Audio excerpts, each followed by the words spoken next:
We'll get going. Good afternoon, everyone. Prynawn da pawb. Diolch am ddod tro yma. Mae yna sesiwn gyffrous da iawn I chi clywed am. So good afternoon, everyone. Just quickly before we start, could I remind everyone to have their mics off so they don't get too much feedback. And we've got an exciting session this afternoon for you. Before I hand over to Megan, I'm just going to give you a brief outline to the CEIC program. That's the Circular Economy Innovation Communities program. For those of you that aren't aware of what we do, we're a project that's been running now since 2020.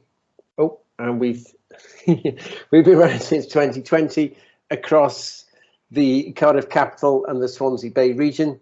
As you can see from the logos on the front slide there, Cardiff Met are running the Cardiff Capital Region cohorts or courses, and Swansea are running the Swansea Bay Region cohorts or courses. And we've been supporting the transition to a regional circular economy across South Wales with the aid of ESF funding, hence the logo on the bottom there. And what we've done over the last few years is run 7 cohorts of CE practitioners, of practitioners from across South Wales that are interested in, firstly, circular economy and supporting that transition to the circular economy so that we can reduce our carbon footprint and, wherever possible, enhance biodiversity through working on challenges that are relevant to each person's workplace. The programme was funded to support public and third sector practitioners.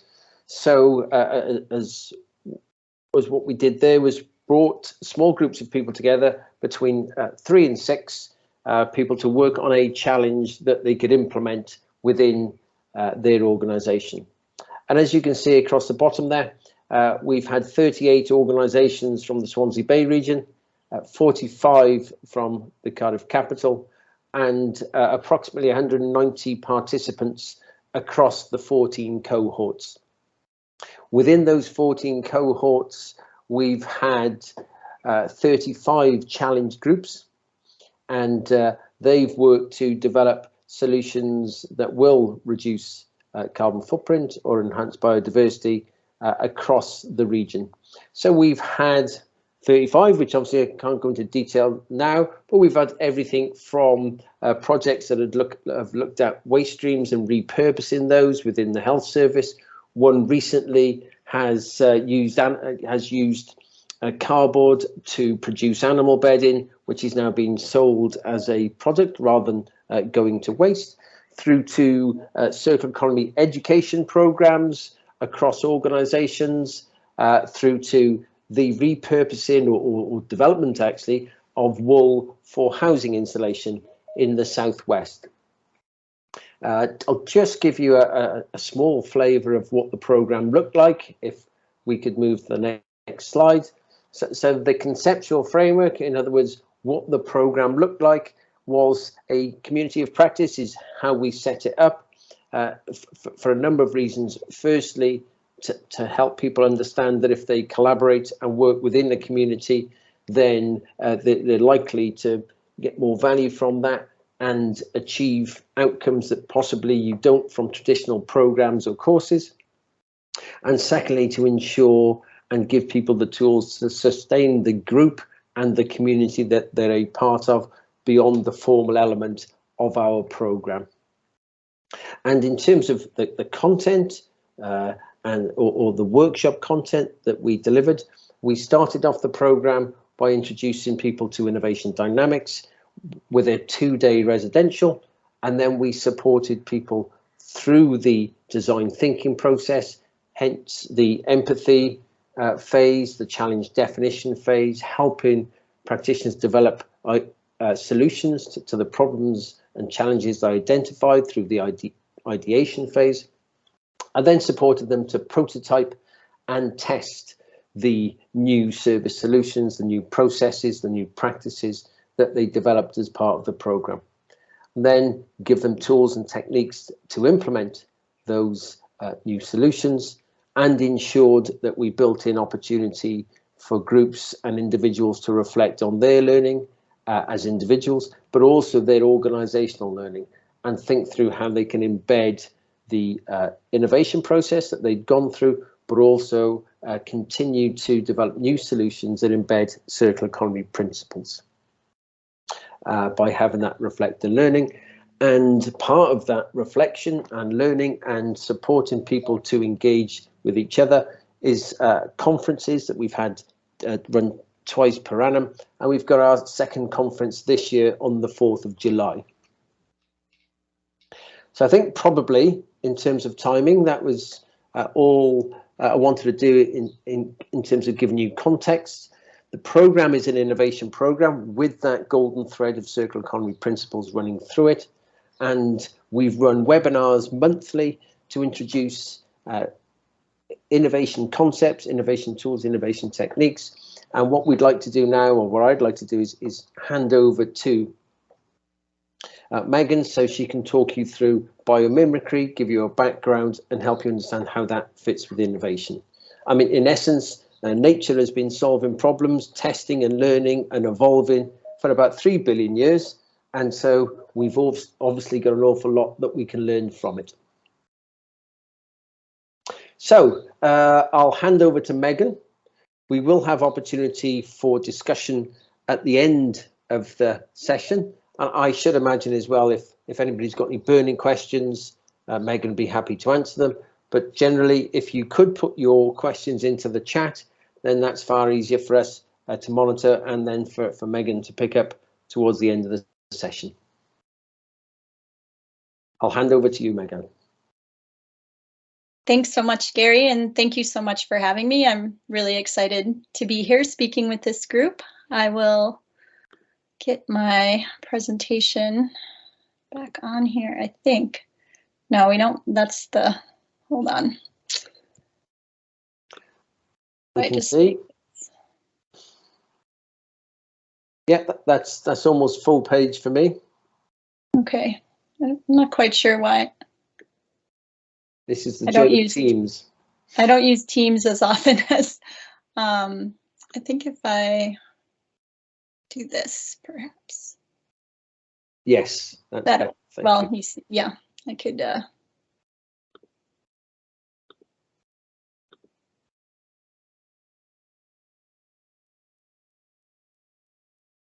Well, anyway, see some tools there. Okay, I can't actually see you as I'm speaking, so just if you do need to interrupt, please do. But of course, I'm here to speak about biomimicry and the circular economy.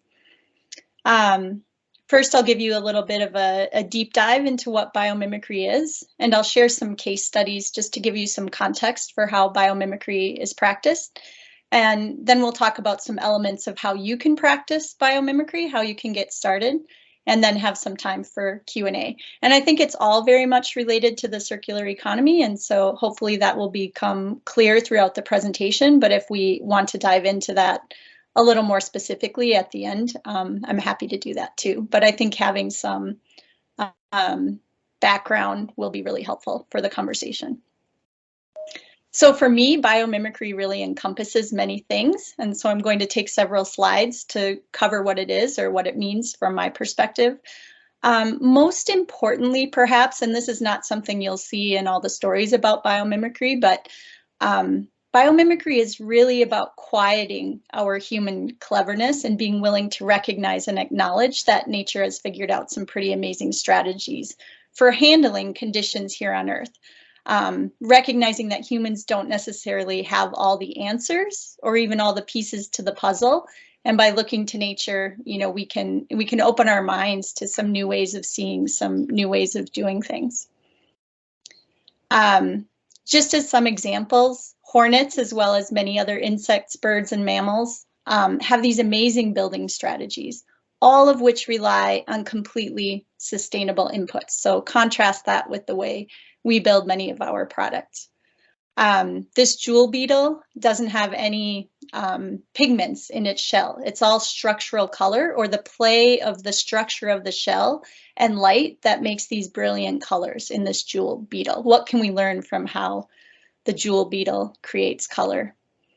Fungus and slime molds are amazing at communication, and they cover the surface of the earth. Mycelium do beneath the ground. There are also innumerable fungal species in the oceans that are doing the job of breaking down different materials so that they can be reused again. All of these amazing things exist out there for us to look at, and biology is coming up with new tools all the time to help us see and understand what's actually happening in the natural world. I would also say at the same time, we need to broaden our perspective and think about the whole ecology, right? Science sometimes can be very reductionist, looking at a very small thing, and we've learned a lot from doing that. But sometimes we don't see the forest for the trees anymore, I don't think. So there's lots of opportunities, including to leverage traditional ecological knowledge and bring more of that viewpoint and perspective back into how we're seeing the natural world. Biomimicry is really about paying attention to the natural world. It's about cultivating a childlike sense of wonder and really being open to the lessons that nature has to offer, whether that's in a particularly wild place, kind of like my son many years ago playing there in the pond, up in the mountains of Montana, or in your own backyard. That's my son again, you know, sampling some broccoli straight from the plant. So, you know, whatever you have as a resource, even if it's a vacant lot or a, you know, an overgrown patch of concrete, there's so many amazing things that we can learn just from being out in nature, from visiting a zoo, from visiting a natural area, from interacting with natural history personnel. And so that's really, I think, the most critical thing for all of you, if this is your first step into biomimicry, is really about paying attention, about spending some time in the natural world. It's also really about being humble. You know, one of the goals of biomimicry is really to fit in better on the planet, as with the circular economy, and doing right by the planet, not simply doing what is easy, right? As we do when we're strip mining the earth. And then the third piece is really about emulation. So that's the applying nature's lessons to human design. So that's often what you hear of as biomimicry, is this emulation piece, right? Mimicking nature's strategies to inform human design. But it's really, I really think that needs to come sort of last, after this place of reconnecting with nature, being open to nature's lessons, being humble, right, about the way we do things and the way we approach things. And then you can learn from nature and really apply those lessons well. So sometimes we talk about these three essential elements of biomimicry. So connection or reconnection is really that paying attention piece, taking time to notice, to wonder, to observe how things are connected or where connections have been lost, to pay attention to the seasons and your particular place on the planet. The ethos piece is really about doing right by humans, but as well as by the tens of millions of other species that share our home. It could be something seemingly small, you know, like teaching your children the importance of letting living things live. That was actually the motto of my neighborhood preschool. Or it could be considering the potential unintended consequences of your solutions. So it's about asking, what would nature do here? As well as asking, what wouldn't nature do here? And I have the picture on the right there. The picture on the left is an engineered wetlands, and the picture on the right is, of course, an airplane dropping bombs. The Wright brothers took a lot of inspiration from birds in learning how to fly. Aviation companies continue to take a lot of inspiration from birds and other flying things in order to improve their designs. But learning from nature can also, you know, be put to bad use. And so that's always the lesson for me and for most people I know who practice biomimicry. This ethos piece is really important, right? It's about creating, you know, healthier, more sustainable technologies for the planet, not using nature's knowledge to cause greater destruction. And then emulation, as I said, is the part most of you may be familiar with, that's applying design principles from nature to human solutions. And these are often physical or increasingly digital, but they can also be social. So depending on your organization's needs, there also could be social ways to apply lessons from nature. And we're going to come back to the reconnection piece when we discuss biomimicry as a practice. But next, I'm going to share a few of those case studies, as I mentioned, and show you different ways that nature's lessons have been emulated. Oh, sorry, I forgot I inserted a few more slides here. So we'll get to that in a second. But I also just wanted to mention that, you know, learning from nature isn't new. Indigenous people in place have been learning from nature for all time. We're relearning some of those lessons that people have learned over time, like how Aboriginal people in Australia, First Nations in the US and Canada, how they've learned from prescribed burns or fire. The Mayans and the Aztecs created forest gardens, and we're starting to think about that as a concept again. It's one of the best ways to support biodiversity while also feeding people. This is actually at from the London Permaculture Center, and so that concept of forest gardens is spreading. And then many adobe houses that were built in various places, but in Taos, New Mexico, were inspired by how burrowing animals actually ventilate those burrows. So again, this is not something new, but what's new is sort of this intentionality of looking to nature. Most of us aren't living out, you know, edge on edge with nature anymore. We're protected by our four walls. We have a lot of amenities in our house. We have the luxury of not having to go get water, you know, being able to use the bathroom right in your house, all sorts of things. But it's this intentionality of really wanting to learn from nature to support a population of 8 billion and growing. So just acknowledging that this isn't something sort of modern scientists created, but there's this intentionality now of returning to looking to nature.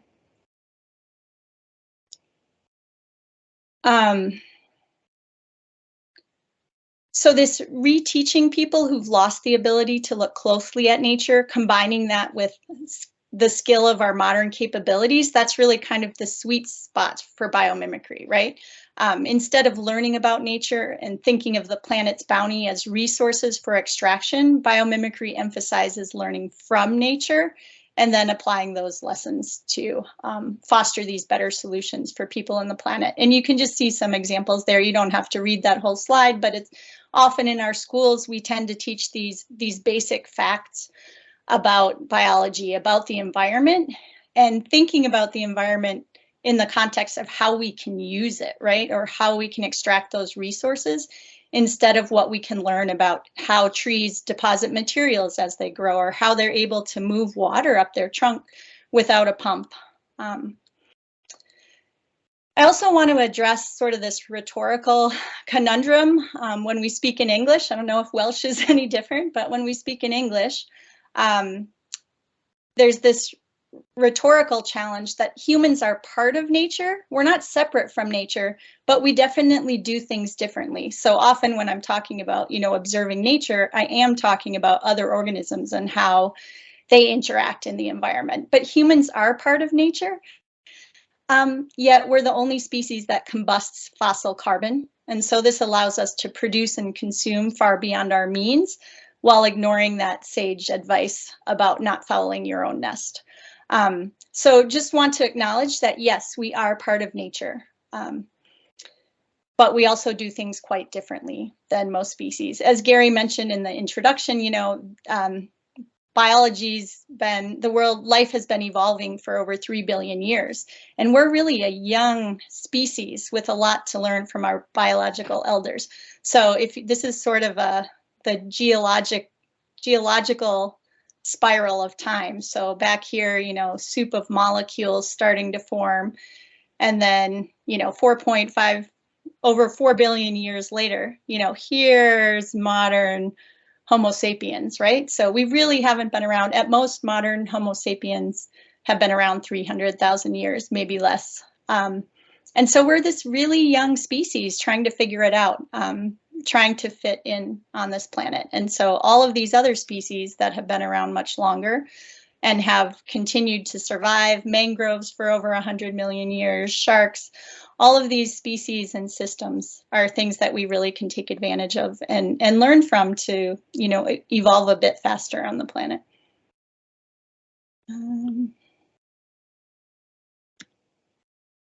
So Janine Benyus wrote a book called Biomimicry over 20 years ago. It sort of started restarted this movement of looking to nature. And in her words, animals, plants, and microbes are the consummate engineers. The more our world looks and functions like the natural world, the more likely we are to be accepted on this home that is ours, but not ours alone. And I put that quote, she has many beautiful quotations, but I like that one in particular, really this reminder that this home is ours, but it's not ours alone. And so when we're designing, when we're thinking about the circular economy, let's make sure we really are thinking about that biodiversity piece, thinking about what other organisms need on the planet. Okay, I'm going to go through the case studies kind of quickly, I think, so we don't get bogged down. I forgot to start my timer, but I'll keep an eye on the clock. But many people talk about mimicking form, process, and ecosystem when doing biomimicry. I also want to talk a little bit about, you know, what I'm calling the sort of planetary mimicry, and that'll become clear when we get there. So to start with form, I won't dwell on this one. This is a pretty obvious case study. I'm sure most of you have heard of it. George de Mestral, a Swiss scientist, learned from burdock sticking to his dog's fur, at least the story goes, that perhaps there was a better way to fasten clothing together than zippers. I also want to mention that the story goes that his wife was having trouble with the zipper on her jacket this morning. And so there's also this mindset, right? I mean, this happens all the time in our daily lives, sort of serendipity, right? You've never heard of something, and then suddenly you hear about it 10 times in a week, or somehow our minds are like primed. So if you go out into nature with a problem in mind, or thinking about something to solve or a challenge you're having, you know, then you might be more likely to notice something that will help you out. But anyway, he was the creator of Velcro, this hook and loop fastener that's obviously, you know, hugely popular all over the planet, but it's not made from, you know, molecules taken from the air and the ground and fully biodegradable at the end of its life. It's made from petroleum. So it's mimicking form, but it's not mimicking the process or the system in which the burdock exists. PAX Water Technology is a subsidiary of PAX, which has a number of companies. They focus on efficient fluid dynamics. And this little device, it's only, I don't know, 6 inches tall or so, is called the lily impeller. You can see why, looks very much like that lily. But the aspect of that design is based on the golden ratio, which is ubiquitous in nature. It's a very common growth pattern, very common mathematical ratio that you see manifested in how sunflowers grow. You can see it, you know, in the pores of your skin if you're looking with a microscope, all the way up to the galaxies, right? So this is a very efficient form, and this device goes into huge municipal water tanks, millions of gallons of water, and it can mix that water very efficiently using only the power of like 3 100-watt light bulbs, which isn't very much power at all. That reduces the need for disinfectants. Fewer chemicals are needed in the water. It reduces energy costs and keeps the water safe for people to drink. So I know in the United States, I believe these devices are almost ubiquitous now in the municipal water system.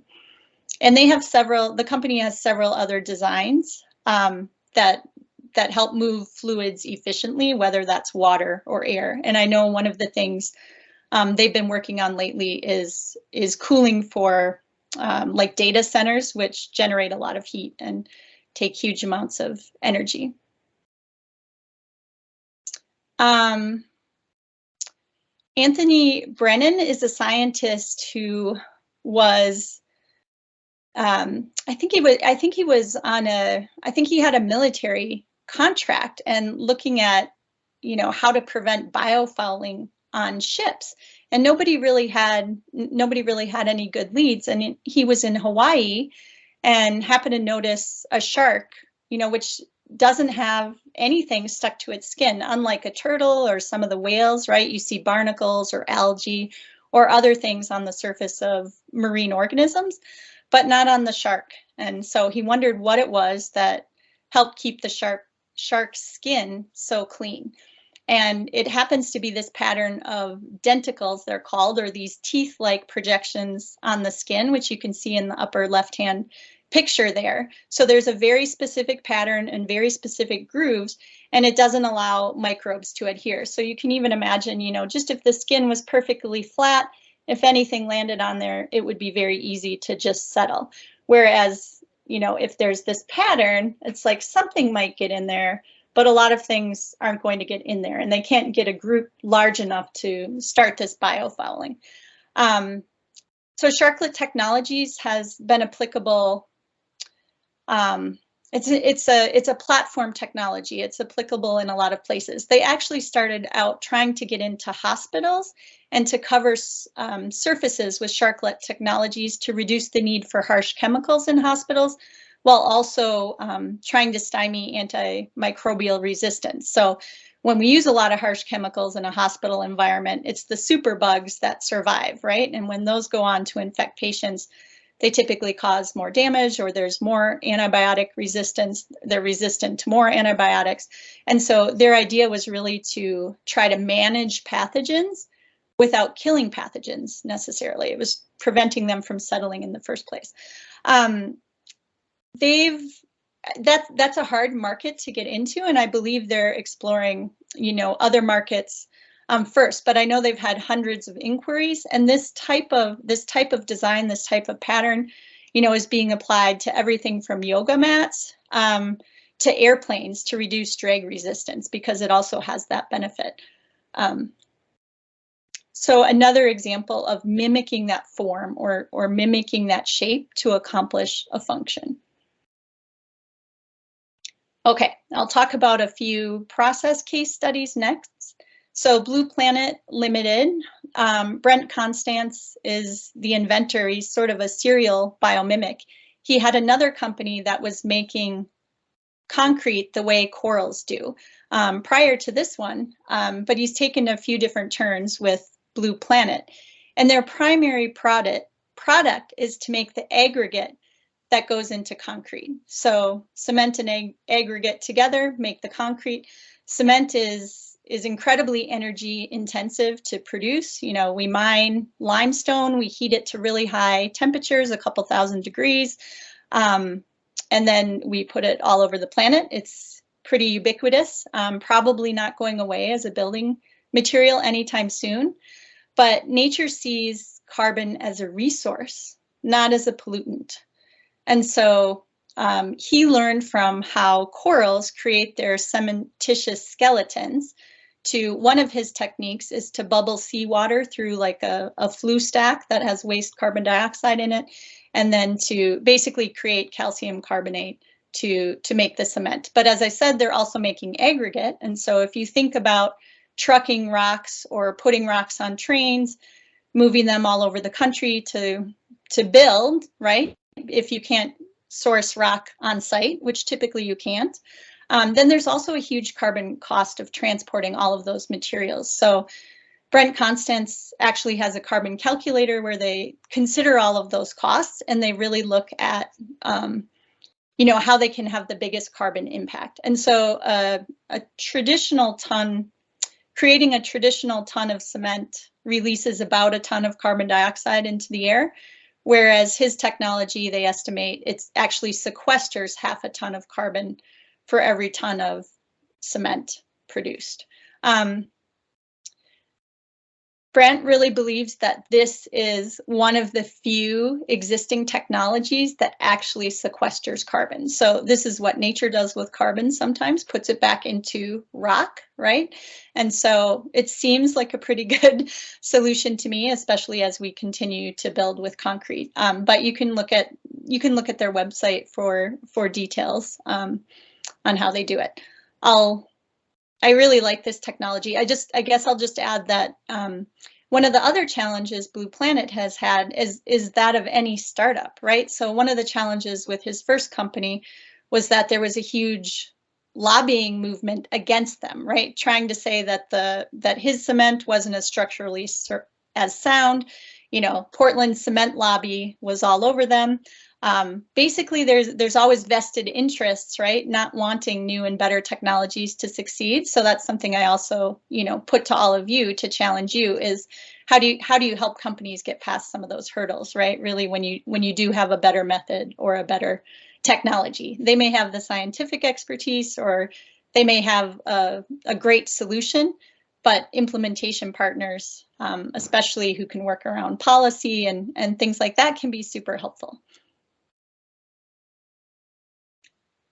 CEIC is one of many companies that has learned from flocking birds, swarming insects, you know, how ants move, looking at the algorithms behind those movements to figure out how animals and insects are able to do that so efficiently. So this was a technology that was created in Canada, formerly Regen Energy, and they created this small device based on algorithms from swarm insects and flocking birds that communicates with different appliances in huge industrial buildings, making sure that they cycle on and off in a way that makes the whole building most energy efficient. So for example, it will never let a refrigerator, if you instruct it to not let the refrigerator drop below, you know, 7 degrees Celsius, it won't allow that to happen. But if you run a lot of high energy industrial processes in mid-morning, you know, maybe you'll make sure that the refrigerator has gotten very chilled early in the morning, right? So that it can maintain its temperature until some of these other high energy processes are done. And I'm just using this as an example. I don't know exactly which appliances, you know, communicate when, but typically this will save a large industrial partner, you know, maybe $50,000 in the first year. And one of the ways that they got over the hurdle of, you know, getting people to accept their technology was that they started offering it as a fee for service, basically. So you get the energy savings and then you pay for the service essentially, instead of having to invest in it up front, even though they could tell you, you know, this is how much energy we're going to save you, right? Based on looking at your building and its appliances. So anyway, another pretty win-win technology that came out of looking at how nature communicates to keep everything operating sort of efficiently, but not necessarily maximally. The other reason it saves so much on costs is that in countries where we're still burning, you know, really dirty fuels like coal, for peak energy, it can really help modulate peak energy needs, and so that businesses are never paying those extra costs for peak energy when we tend to burn coal or other dirty fuels. This has not necessarily been emulated deeply, but this is a question that Biosysmic, the new company I'm working for, is really interested in. But I wanted to give you sort of an example of social applications as well. So we're really interested in the question of how does nature make decisions? And of course, honeybees, if you don't know, when they're scouting for a new nest, they send out a few different scout bees, you know, and they'll fly out in different directions. And then if they think they've found a good site, you know, they'll come back and communicate that to the hive, and they try to convince others, you know, to go look at their site. And then there's a few other bees that will check out the sites. And once they have what's called a quorum, once they have sort of a key number, then everybody says, okay, we're going to go to that site. And microbes use quorum sensing as well to form biofilms. So I was giving you the example of maybe one microbe gets down here, but maybe nobody else can join that microbe or can't find them. But microbes often, like if you think of even having a wound, like maybe a bacterium will land there and then it'll send out a signal. Hey, this is a good spot. And then more will come. And eventually you have a quorum or a core group, and then others will come. African dogs take a very different strategy, as you might imagine.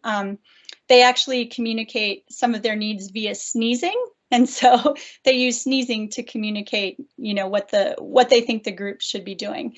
And there are lots of really interesting strategies for how nature communicates. Some of these strategies have been used in defense applications. Like if you think about airport screening, lots of governments have sort of looked at, and it spans the human biology as well, but they've looked at both organisms and human biology to sort of inform how they manage screening processes and sort of how do they identify, who maybe they should talk to a little bit further or who might be a risk. And there's a whole book sort of related to strategies like that. But of course, we're more interested in, how companies or how charities can make good decisions and really make everyone happy and feel like they have a voice, but maybe get a better outcome than we do with sort of two-party systems, at least. So. Okay. At the ecosystem level, I mentioned this in an earlier slide, but this is from John Todd Ecological Design. He's a designer who's really been interested in engineered ecological systems. This is an installation at the Omega Center in New York, but these kind of installations are found all over the world. And basically it's a wetland. It performs all of the functions of a wetland, but on a really condensed scale. So, and it does at the ecosystem level, there are a lot of biomimicry examples that use nature. And honestly, I don't know how to get around that. I personally don't have a problem with that because to mimic what a plant does or to mimic what all of the organisms in this system do would be incredibly challenging, right? And we don't have the materials, we don't have the sophistication to do that. I mean, we're starting to develop maybe a few things related to that. So for me, it's just about, using organisms with integrity, right? Not to like test them or to mistreat them, but using them in a way that they would naturally be performing. So anyway, I just wanted to share that because this is what we also call bioutilization or using biology to accomplish a certain function. So anyway, this handles all of the wastewater, human wastewater at the Omega Center, and it purifies it, and then it's used as gray water on the landscape.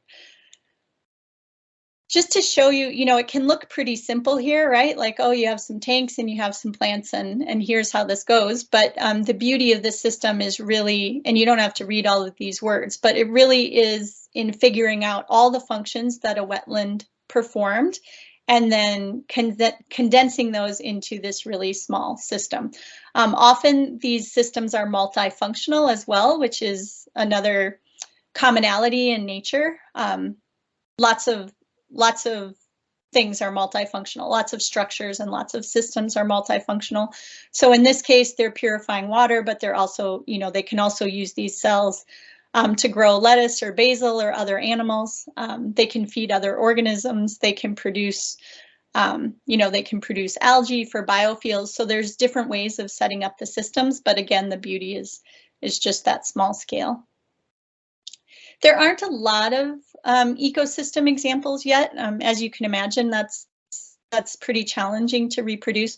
But green roofs and just incorporating more living things into our buildings, I count as ecosystem mimicry because you're providing food sources, you're providing shade, you're providing water. All of these ecosystem services at these different levels, not just at the street level, right? Just as in a forest, you'd have all of these different levels of growth. So even something like this, incorporating more nature into our built environment, I think can be, depending on how it's done, you're getting towards ecosystem mimicry. And then I mentioned the planet. Of course, we can't mimic the planet, but what we can do is we can try to mimic sort of these deep principles or deep lessons we get from how the planet functions. And so when I'm thinking about biomimicry and especially the circular economy, I like to start off thinking of some of these patterns. And there's different lists of patterns. I'll go into these a little bit specifically, but Janine Benyus included, what she called 9 laws or 10 laws in her book. Her consultancy, Biomimicry 3.8, has something called Life's Principles, which is an expansion of those 9 laws she put in her book. At the Biomimicry Institute, where I used to work, we talked about nature's unifying patterns, which was just more of a condensed list. There are some biology textbooks by function that talk about these. So anyway, there's not like a definitive list, but you can think about some of these, these deeper patterns and how they might apply to what you're doing in the circular economy. So nature serves for free is really about utilizing free energy and minimizing the amount of energy you use. A lot of organisms, they use the air currents, they use water currents, they use the sun. So they really take advantage of the energy that's already there and available. Materials constantly flow in nature. We used to say that nature recycles all materials, but I've been working on a project the last 2 years, and it's really, I think it's an important mind shift for the circular economy, is that recycling's not the solution. That's not the way nature deals with materials. Materials are constantly flowing, constantly being transformed and used from one organism to the other. And I'll talk about that a little bit more. Nature uses chemistry and materials that are safe for living beings. I've worked with hundreds of students over the years, and this is one that always challenges them. So if they're doing biomimicry, they're looking at how a polar bear foot functions on the ice, but then you run up against like human materials. This is really starting to change, but this is a really important one. And I think if you start from that perspective, well, we're going to use chemistry and materials that are safe for living beings. It sets a different bar, right? It sets a different stage. You can start from that point of, well, we know it's going to be hard. We know it's going to take some workarounds. We know we're going to need partners. We don't have the materials, but that's like a different, mindset for getting at safer materials. I won't go through all of those, but nature rewards cooperation, I think, is another one that you've probably seen evidenced in the work that you do. Nature really, we have this idea of nature as being highly competitive, because that's sort of what we're shown and how nature is talked about. And it's like, yes, nature does compete, to get resources for its survival, but there aren't many organisms that that don't cooperate in some way and that don't benefit from cooperation. And if you're thinking about lasting over generations, then cooperation and building a healthy ecosystem together is what gets you there. It's not like your individual, like, oh, I had to prey on something to eat tonight, right? That's at the individual level. But if you look at the species level or the systems level, there's cooperation going on all over the place, just like that mycelial network underground that helps break down all of the resources of other organisms.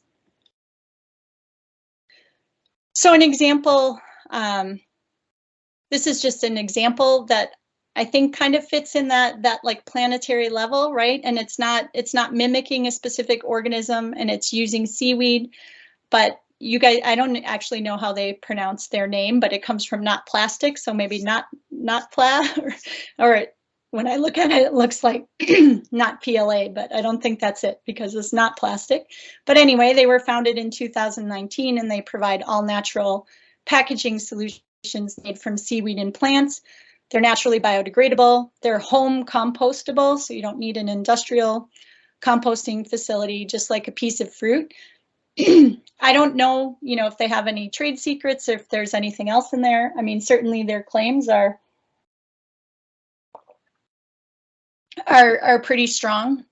But this is a new way of, packaging that eliminates the need for single-use plastics that are going to break down a little bit as microplastics and be in the environment for hundreds, if not thousands of years.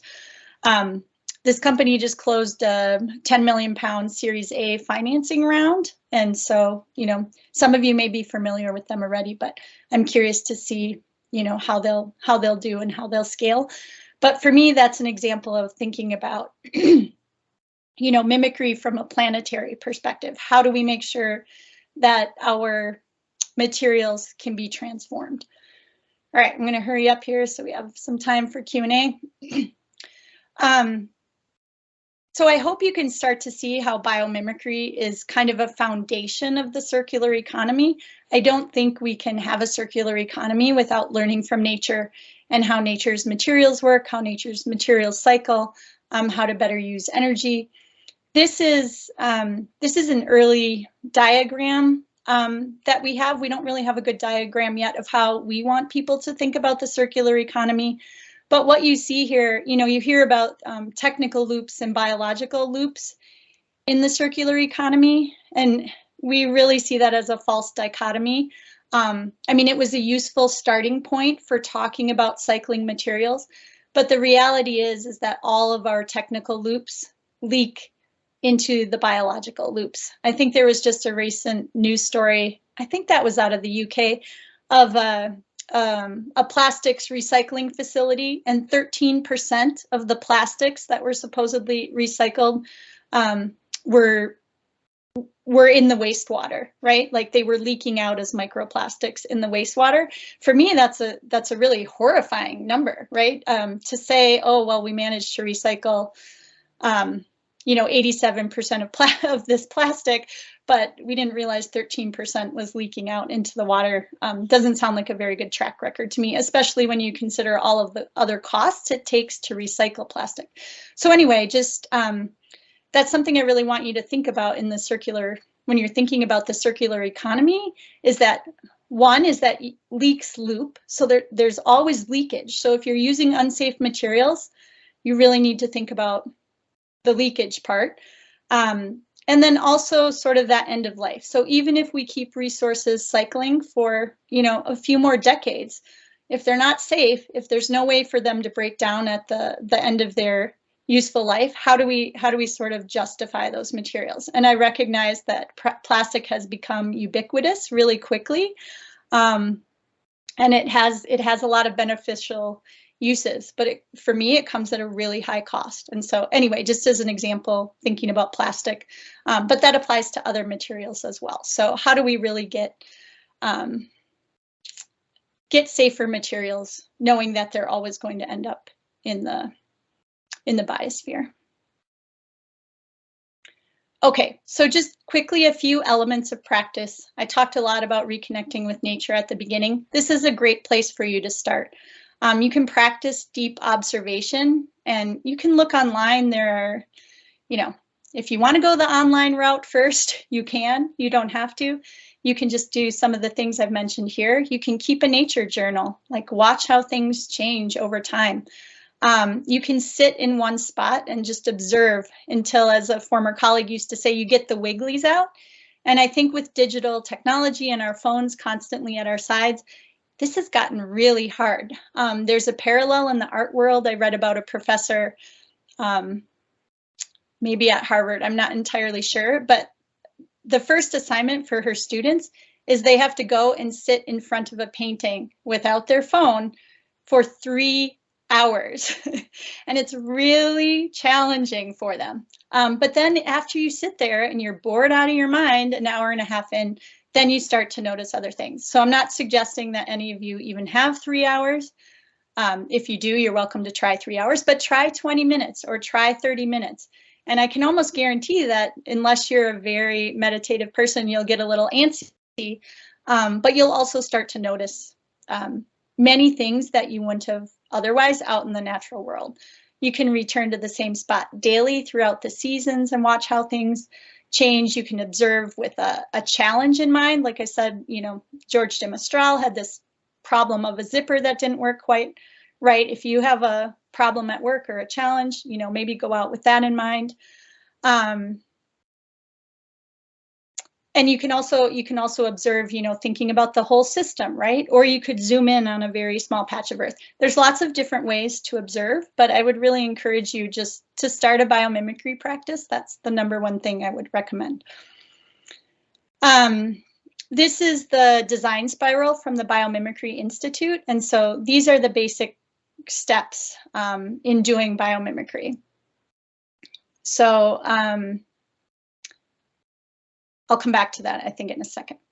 So the first step is just to define your challenge, stating the impact you want to have. And again, if you consider those deeper patterns up front, that's a great way to sort of be thinking about, you know, designing for the planet. One group of students a couple years ago didn't only practice life-centered design, but they did what they called beaver-centered design. And I really loved that. So thinking about, okay, you can practice empathy, you can do design thinking for humans, but how do you have empathy for all of these other species that surround you? So I just wanted to share that. You know, how might we questions are a great place to start. Often you come up with those in design thinking, and you can just see that there's, you know, if you say, how can we make cycling safer? That's really broad. If you're focused only on lights for cyclists, that's pretty narrow. And so how might we make urban cyclists more visible to drivers at night is maybe at the right scale, you know, and gives you the right thing to play with. But once you have a question or a challenge sort of in human terms, then you have to translate that or biologize, as we say. And so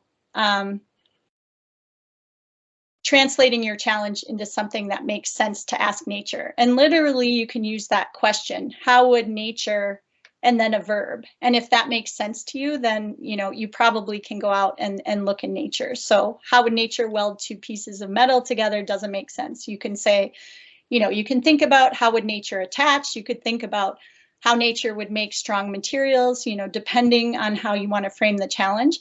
And this is often something you have to play with. So you have a starting point, and then you start to go look at the biology, and then you might come back and refine your question just like you would in any design process.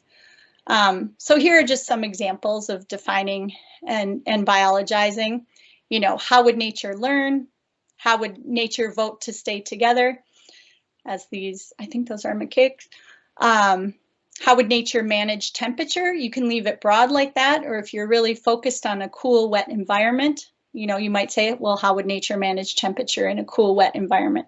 You also can flip things on their head. So if you're interested in managing temperature in a cool, wet environment, there also could be lessons in hot, dry environments, right? So flipping the question on its head like that. And then discovering biological strategies. Once you have that question, then you look for natural models, organisms, and ecosystems that need to address the same functions or challenges you do, perhaps in the same context. So again, going outside, reconnecting with nature is great. Going out with a naturalist who can teach you more about that habitat, looking at natural history literature. The New York Times science section sometimes has some great stories about functions that organisms or their parts perform. If you're more science-minded, of course, looking at things like scientific journals can be great. But it's really about trying to find those models. I think, and then also the Ask Nature website. Again, I feel like this should not be your first recourse, but the Biomimicry Institute's Ask Nature website includes a lot of biological strategies that are organized by function. So it's kind of like nature candy, you know, to go look at different organisms and how they accomplish different functions. But again, I don't think that should be your first go-to. I really think going outside should be your first stop. I'm not going to, you know, abstracting is really about figuring out the details of strategies, and then the emulation is the mimicry, and evaluating is really, you know, evaluating that design. Those are hard pieces to do. If you really are interested in learning more or having more context for any of those steps, I encourage you to go to toolbox.biomimicry.org. It's a free toolbox of sort of the core concepts and methods of a biomimicry practice. It includes the design spiral and lots of details on each of the steps, as well as the nature's unifying patterns with both biological and human examples of those. So I encourage you to use that free resource if you're interested in learning more about biomimicry. But really, biomimicry is really about learning to fit in well on the planet. That's the ultimate goal. How can we, as the human species, fit in better?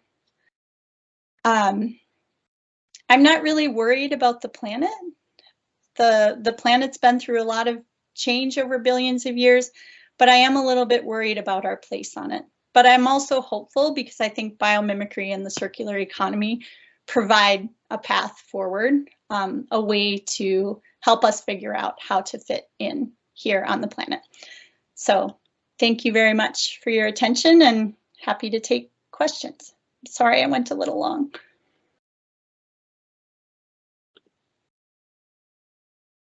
I have to find you all. You're on mute, Gary.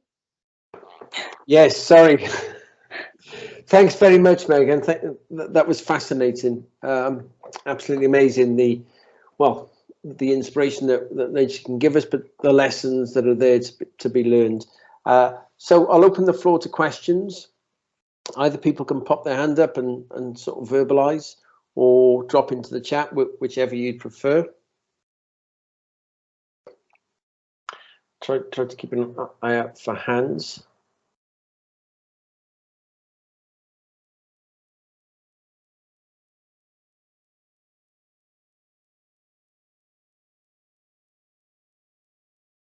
I don't know if Laura, have you seen any questions come up thus far that I've missed? No, none yet. Okay, well, I had a question, but didn't want to dive in.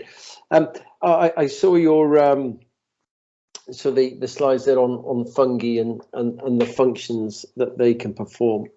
So an excellent documentary on Netflix, Fantastic Fungi. Is there any particular lessons that we can learn from fungi in terms of breaking down some, let's say, less natural materials that you're aware of? Yes, there are several companies, I guess, who have been working with fungi to break down materials.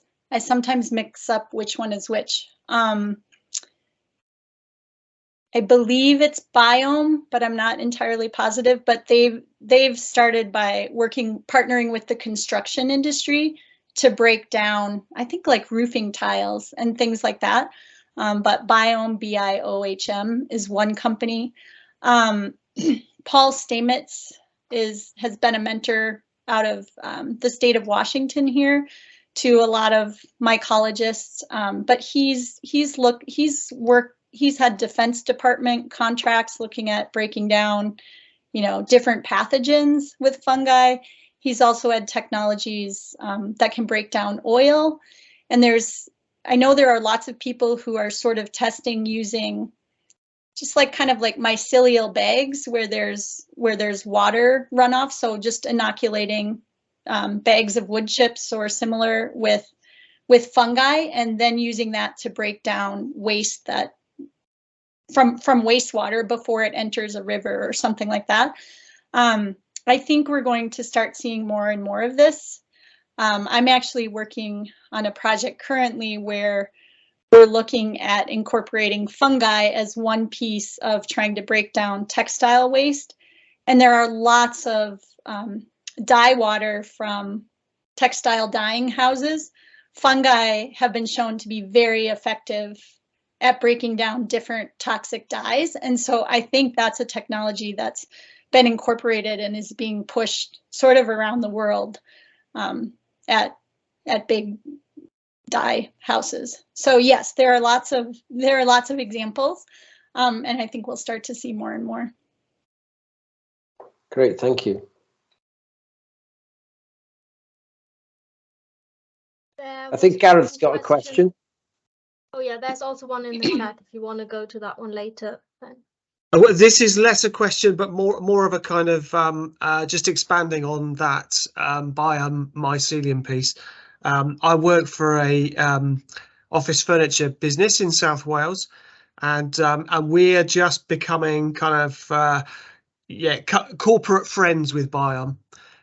We manufacture a number of acoustic room products, and are starting to work with Biome to see if we could use their material as a kind of a wall construction panel, because the products that they're making are inherently fire retardant and have acoustic absorbency properties as well, which is exactly what we're looking for. So it's a really nice example of how we can kind of just directly take some of this biomimicry work and make better products from it. Great, thank you. I'm glad you had that additional knowledge. And someone mentioned Merlin Sheldrake's Entangled Life in the chat, which I'm halfway through it, but I've been halfway through it for a while, so it's not fresh in my head. But yeah, he's a fun writer and definitely an advocate for fungi. And he's part of an organization that is trying to basically save the underground. You know, soil often doesn't get our full attention, right? We can't see the billions of organisms that live in a teaspoon of soil, but it's really the life support, one of the life support systems for the planet. So they're trying to draw attention to, conserving underground biodiversity as well, including fungi. Was there another question, did you say, Laura? Yes, there's one in the chat. We have inquiry-based learning here in Wales. How would you start this with primary school children ages 9 to 10? That's a great question. There is some curriculum out there specifically for elementary school children on the asknature.org website. They also have resources for teachers, so that's a place to check out. There's another organization in Europe, and I always forget their name for some reason, but I can find it and send it to the hosts to send out. But they also are developing curriculum for primary school students. But I think honestly, I think it goes back to getting kids outside, right? I mean, kids spend so much time inside, so get them out to a natural area, maybe with a naturalist, but even if you don't have a naturalist, just asking them questions, right? Getting them to use phrases like, I wonder, or, how does such and such organism, like, I wonder how it does that, or, just having them find something new. And again, it's, for kids, it might be hard to sit still, so it might be doing something more active, or like exploring with their hands. But I think just getting them to consider, and also to consider the context, right? To think about like what's there now, what used to be there, what do they think might be there in the future. But also then there's some specific curriculum. I know some young kids they've done design challenges, which can be really fun, because the other way you can do biomimicry is starting with a deep knowledge of biology. So for example, if some kids get really fascinated by, polar bear claws or something, whatever, maybe not polar bear claws, something more readily observable. I'm trying to think, even how a vine grows, right? And then having them try to come up with an invention that could use that. And, kids tend to come up with things that are fun, right? Like a better pogo stick, or, a better way for them to get to school without getting their feet wet, or things like that. But that's another thing you can do, is just have them find something interesting in biology, and then say, well, what would you invent? What might you invent for yourself or for humans with that? So those are a few ideas. But thanks, Megan. Any others?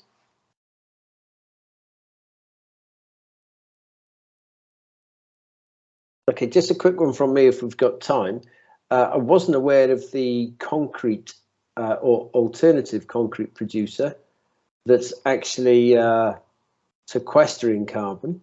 Can you tell us a little bit more about them, and so where they're based and what they're doing? They are based in California, I believe in the Bay Area. I know that they've had inquiries for pilots from all over the world, but I don't know, I don't sort of like know where they're at in terms of, you know, being able to address those pilots, because they need people on the ground with certain expertise, you know, to run the process. And so I don't know how quickly they've been able to scale. I know their biggest project has been a few years ago at the San Francisco airport. They built an entirely new terminal and runway, and that was all built with Blue Planet materials. Okay. Their website does have a lot on their technology and their different products. So they talk about, I know they talk about the aggregate. I believe that, and I think they're also using, maybe it's just the aggregate, but they have like reflective technology for roofs as well, to help keep buildings cooler. So that might just be producing like white aggregate, but I'm not positive about that. But I know on their website they talk about that technology as well. So. Great. I think I've just found their website. That's brilliant. Thanks, Megan. And I think we've got a question in the chat from Luan. Yes, hi. Luan from Sweden here. I have a question because biomimicry often is very technically focused, and at times I feel it's like designers and people are leaning towards that to like save our future, and we kind of like tend to live at business as usual, just as long as we just use materials in a loop, in a sense. But how, like, what strategies should we have to break from that thinking? Thank you. That's a great question. Is there something in nature that we could take? Well, I mean, there's lessons from nature in how, you know, organisms use resources, but again, there are organisms that will overconsume if they have sort of no competitors or unimpeded access to nutrients or resources, but it's not, that's an unbalanced system in nature. When most species sort of living with other species, there's like a give and a take, and there is competition, but there's also, you know, cooperation. This includes, like, Gary, when you asked about the fungi earlier, I've just seen some interesting studies in the last few weeks where, you know, scientists look at a single fungus or a single microbe and how it's breaking something down. But then if they start to be like, oh, well, we're going to look at, you know, 4 or 10 species, or like these consortium of microbes, then they really see much better breakdown rates, because it's a system, right? You don't ever have like an isolated microbe really just doing that job. But I think it's a really good question. I mean, we're disconnected from the idea that we have limited resources on the planet, right? But we very much have limited resources that we're just, you know, wasting and polluting with abandon. So I do think people need to understand that the level of growth is not sustainable. And I think it would also be hugely beneficial if companies were allowed to just sustain and not grow, right? So a lot of corporations are charged with growth, right? They have to grow. They can't just sort of maintain, even if they're a successful business. So I don't feel that I have a really good answer for you. I mean, I feel like there are plenty of lessons in nature, but we have to learn them. We have to accept the lessons. And I think that's where the real challenge is.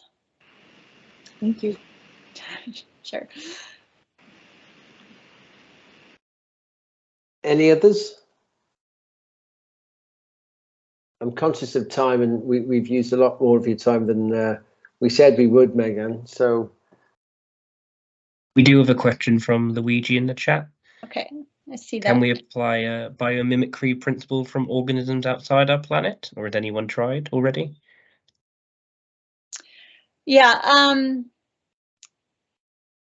from organisms, no, because I don't think anyone's aware of any organisms outside our planet. Sometimes people talk about like geomimicry, like copying the geology or some of the larger planets. But my take, and I guess many of my colleagues from the past years, is that we really have plenty to look at on our planet and plenty of challenges to solve on our planet. So we've really been focused, and I've really been focused on what's happening here on Earth. I'm sure there are people looking at being able to leverage lessons from the sun or other things, but I don't know anything about them. So not a stupid question, but I don't know of anyone who's doing that in the biomimicry world. Well, I think, as you pointed out at the beginning, we've got about 3.5 billion years of lessons to learn, and so most of the other species on the planet have been around a lot longer than we have, and so they've gone through the cycle and the learning loops a few more times than we have. So hopefully, as you point out, there's plenty still to learn.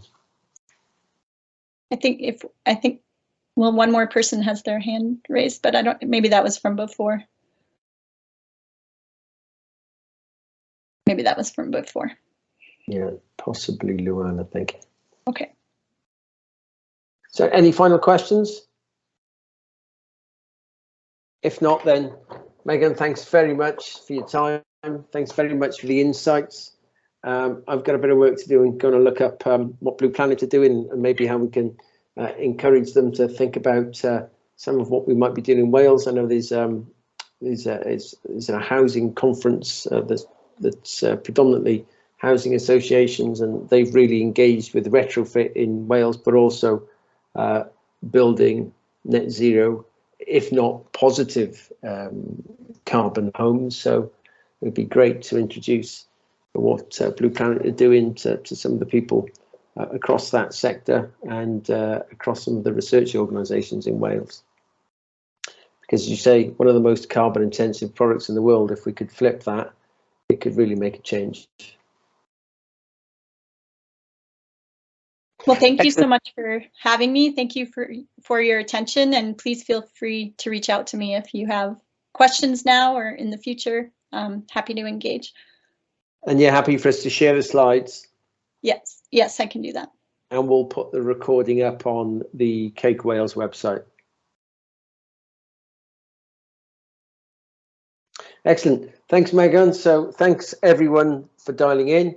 If you have any questions, Megan's emails is there on the bottom. We will share the slides. We will get the recording up over the next few days, and keep an eye out for our next webinars. Next month, we don't have one. We've got our conference on the 4th of July.